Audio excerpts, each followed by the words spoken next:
मित्रों, यह एक सवाल है कि अच्छे लोगों की मृत्यु जल्दी क्यों हो जाती है। अक्सर यह देखा जाता है कि अच्छे से और धर्म से चलने वाले लोगों की मृत्यु अक्सर जल्दी ही हो जाती है। शास्त्रों में तो बताया गया है कि कलयुग में लोगों की उम्र 30 साल ही रह जाएगी, और कलयुग का अंत होते होते आपने यह भी सुना होगा कि भगवान अच्छे लोगों को जल्दी बुला लेते। इंसान की औसतन उम्र 20 साल ही रह जाएगी। यह फैसला तो भगवान ही करते हैं कि किसकी उम्र कितनी है। आप यह कहावत भी जरूर सुनेंगे कि जितनी चाबी भरी राम उतनी ही तमाशा करते हैं। आपका द महादेव टिप्स पर एक बार फिर स्वागत है। दोस्तों, इस कहावत से साफ हो जाता है कि किसकी मृत्यु कब होती है यह भगवान ही तय करते हैं। वैसे तो अच्छे लोगों की मौत जल्दी हो जाने के पीछे कई कारण होते हैं, लेकिन पहले कारण को समझने के लिए आपको यह जानना होगा कि हम जो कुछ भी इस जन्म में करते हैं उसका जवाब हमें ऊपर यमराज को देना होता है। यदि उसका पाप का पलड़ा भारी होता है तो उसे नर्क में तपस्या काटनी पड़ती है, और यदि पुण्य का पलड़ा भारी हो तो उसे स्वर्ग का सुख मिलता है, और यही चक्र कई युगों तक चलता रहता है जब तक उसे मोक्ष की प्राप्ति नहीं होगी। इस मृत्युलोक में हर कोई अपने छोटे से कम के लिए आता है। कोई आत्मा इंसान बनता है तो कोई जानवर के शरीर में प्रवेश करता है। ये उसके संबंधित कर्मों के आधार पर ही तय होता है। इसके अलावा उनके जन्म देने वाले माता पिता के संस्कार भी उनके अंदर आते हैं। इसके बाद वो जो कर्म करेगा उसके होश से उसे पुण्यात्मा या फिर दुरात्मा कहा जाता है। अब यही पुण्य आपकी मृत्यु की तारीख को भी बदल देते हैं। जिस तरह से एक जज जेल में रहने वाले कैदी के व्यवहार को देखकर उसकी सजा कम कर देता है, ठीक उसी तरह भगवान भी देखते हैं कि इंसान मौत में जाने के बाद अच्छा कर्म कर रहा है और उसे अपने किए की सजा मिली है, और जब उन्हें लगता है कि अब उसे मृत्यु लोक में नहीं रहना चाहिए तब वह उसे बुला रहे हैं। भगवान के विधान के अनुसार प्रत्येक व्यक्ति को केवल इतना ही दंड दिया जाना चाहिए जितना कि पाप किया जाता है।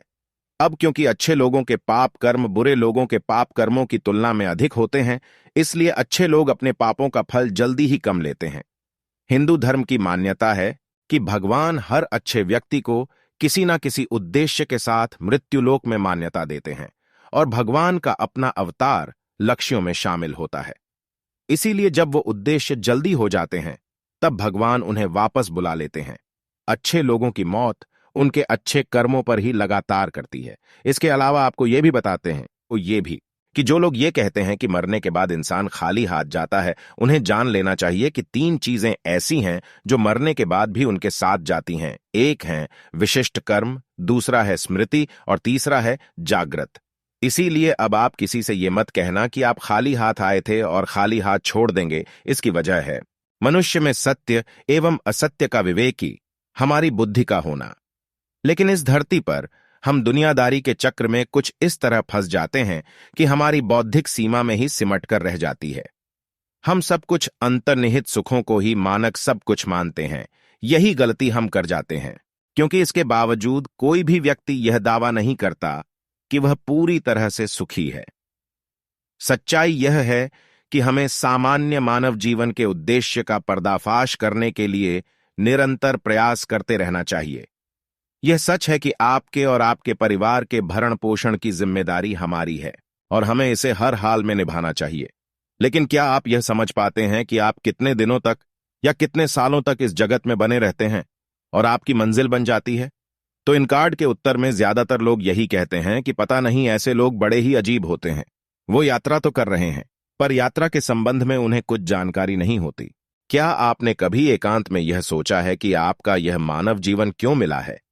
तो दोस्तों, महाभारत में युधिष्ठिर महाराज के एक प्रश्न के उत्तर में भीष्म पितामह ने कहा था कि किसी से बढ़कर कोई भी जीव नहीं है।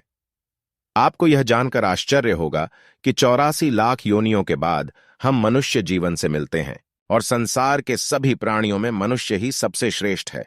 मित्रों, धर्म कोई सा भी क्यों ना हो, हर किसी में यही बताया गया है कि जिसने इस धरती पर जन्म लिया है उसकी मृत्यु निश्चित है। और अगर बात सनातन धर्म की करें तो इसकी एक मान्यता के अनुसार बच्चे के जन्म की 6ठी रात ही ब्रह्मा जी उसकी किस्मत लिख देते हैं, जिसमें उसके आने वाले कल जैसे विवाह, पढ़ाई, नौकरी, यहां तक कि मृत्यु की तारीख तक शामिल होती है। तो दोस्तों, ये जानकारी आपको कैसी लगी हमें कमेंट में जरूर बताना, और ऐसे ही मोटिवेशनल वीडियो देखने के लिए हमारे दी महादेव टिप्स चैनल को सब्सक्राइब जरूर करें और कमेंट में हर हर महादेव जरूर लिखें। धन्यवाद।